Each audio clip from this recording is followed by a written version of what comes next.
में सिंक हो जाएंगे। परिवर्तन प्रकृति का नियम है। और यहाँ जो प्रोफेसर बैठे हुए हैं, आप लोगों के पास असीमित शक्ति है।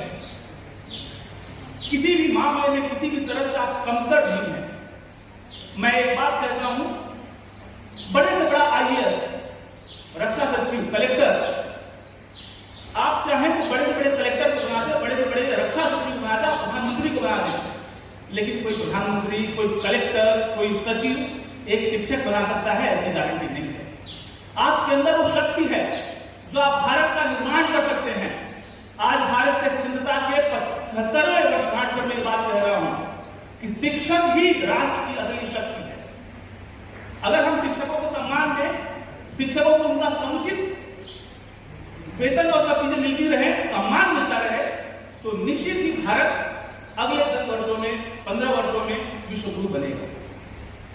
अगर आपको याद हुआ, एक बहुत पहले सीरियल आया था चाणक्य, उसमें बताया गया कि जब सिकंदर भारत पर आक्रमण करते हुए आ रहा था, उस समय तक्षशिला में एक शिक्षक को ये बात समझ में आ गई कि अगर ऐसे ही भारत के छोटे छोटे राजघराने आपस में लड़ते रहे तो भारत गुलाम हो जाएगा।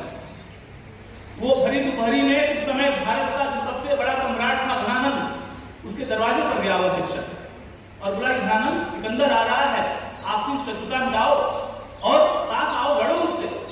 दोपहर का समय था, मैं वहां पूरा सेवन कर रहा था। घनानंद अपने अहंकार में चूर था, उसने शिक्षक का, चाणक्य का अपमान करके वहां से भगा दिया। उस दिन चाणक्य ने निर्णय लिया कि मैं देश की रक्षा के लिए किसी घनानंद या किसी सम्राट के पास नहीं जाऊंगा, मैं इस देश का रक्षक खुद पैदा करूंगा। और वही जाकर बाद में चंद्रगुप्त को बताया। तो यहाँ जितने भी लोग बैठे हुए हैं, ये सब अपने आप में चंद्रगुप्त हैं।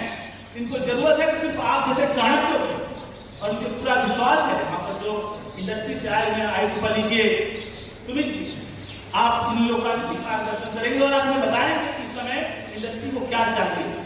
हमें ऐसे लोग नहीं चाहिए जिनके सर पे सिंह हो, ऐसा कुछ भी एक्सपेक्टेशन नहीं है।